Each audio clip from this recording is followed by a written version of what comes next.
Hey YouTube, this is Scarecrow Kaiser. I am here today to do the second of my G4 deck profiles. This one's going to be my Nectar Stride Asha deck, so we'll get started. Obviously, as I said, it's an Asha deck, so we play 4 Asha. She is actually a pretty cool card. I think of the on Stride type cards, I think she's got one of the better GB2s. She really makes your field very big. Even when you're not striding, you can still have really powerful turns. And then my second grade 3 I'm playing is 3 Crystal Wing Dragon. Some people like to play, I can't remember her name, that promo who can change her name. I'd rather my grade 3s just be things that if I have to ride them, I can rely on it to actually do something. Because I almost never, very almost never call grade 3s to my rear guard. So I'd rather just have something. And this guy is like an improved version on the vegetable avatar. When you ride him, you can clone something.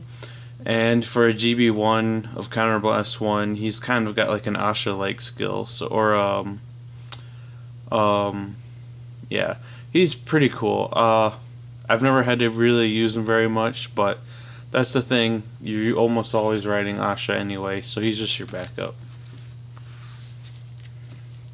For my grade 2s, I have 4 Flower Screen. Very good, very helpful card for the deck. She changes her name, which helps set up for your combos and making the field bigger, as well as her cost, even for her effect, is very useful. She puts a unit from the drop zone back in the deck. Very good because it puts stuff back in the deck so that you can reclone it after it's died, and very good card. And then I have 4 Wisteria Knight. He's a pretty cool card. If you have at least one other copy of him out, he becomes an 11 and on hit can counterblast 1 and draw. And that's not even if he hits a Vanguard. It's just, or when he attacks a Vanguard, he gets the +2. And if he hits, you get the draw. I mean, so like, it's very good. It forces guards, and you don't even always have to have 2 of him because you can Flower Screen copy him.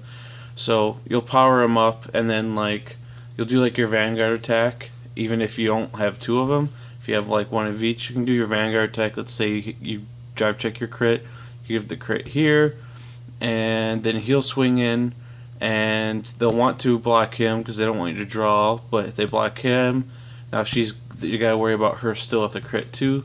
So they'll have to decide, do I want to just draw or take the 2 damage? So it lets you create pressure.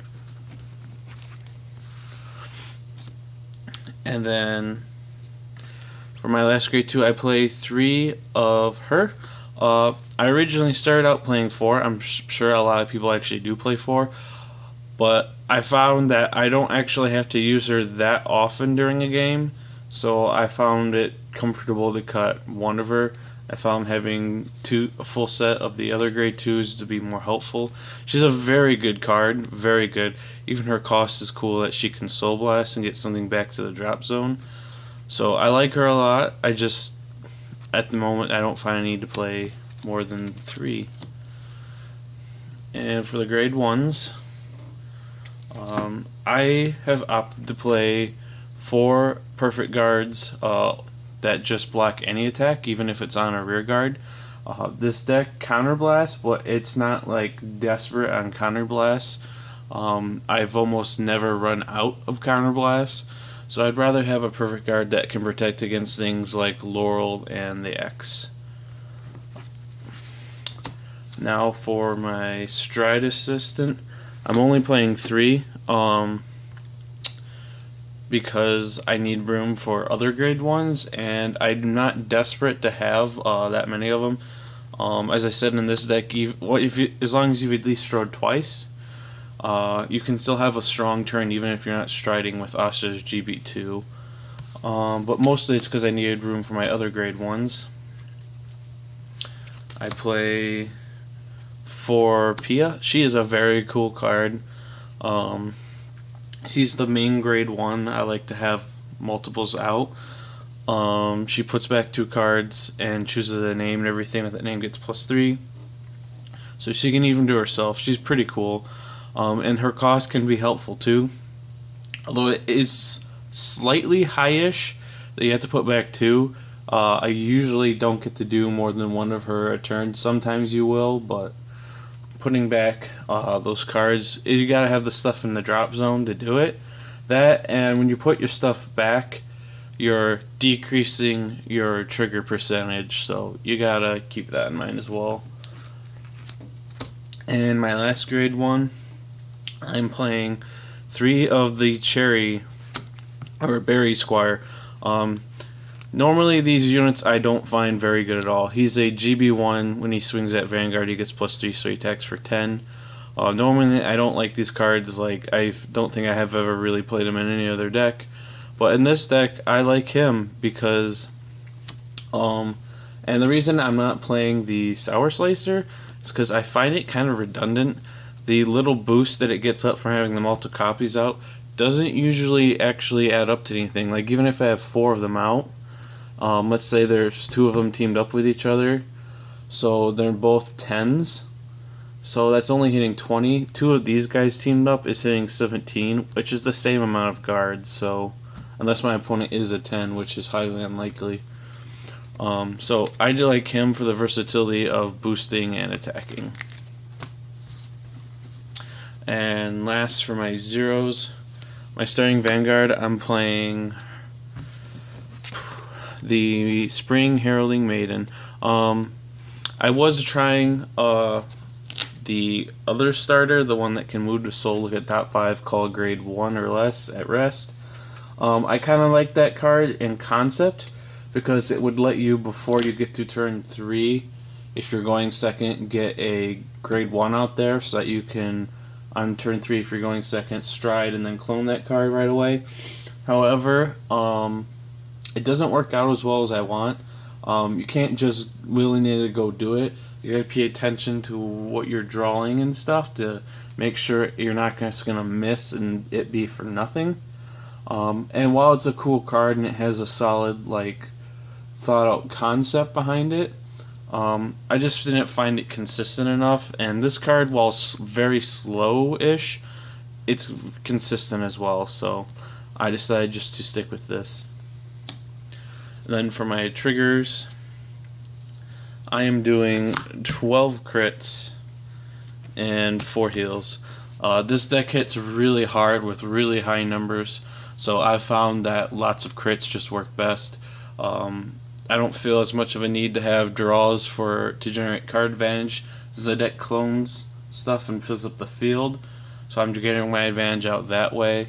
So I've just found that the really heavy hitting numbers with the high crits has worked best.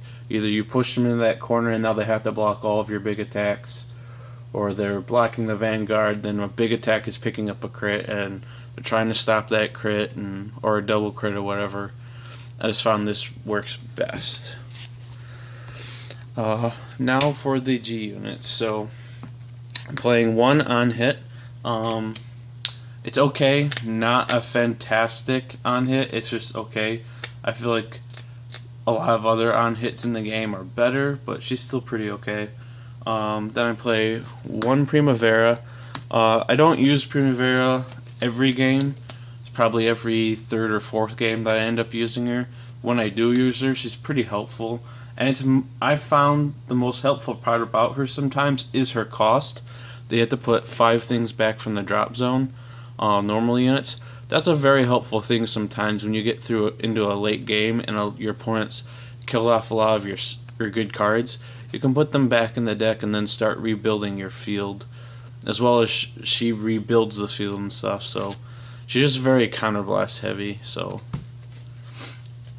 then I play only 2 Asha. I know a lot of people like to play 4, but I really don't see it. I've only ever really felt the need to bring her out like once a game. There are some games where I haven't brought her out even, although most games I do. I've never really felt the need to bring her out more than once. She's cool that she gives the front row the boost and clones something, but I haven't felt the need to do it more than once. And my last grade for it is I play 4 Jingle Flower still. This card, the numbers that this card can produce are just ridiculous. Your rear guard, if your opponent's at 5, your opponent probably needs more than one perfect guard in hand to get through the turn. It's just so devastating, and to Jingle Flower them 2 turns in a row, they're probably going to die in the second one. So, yeah.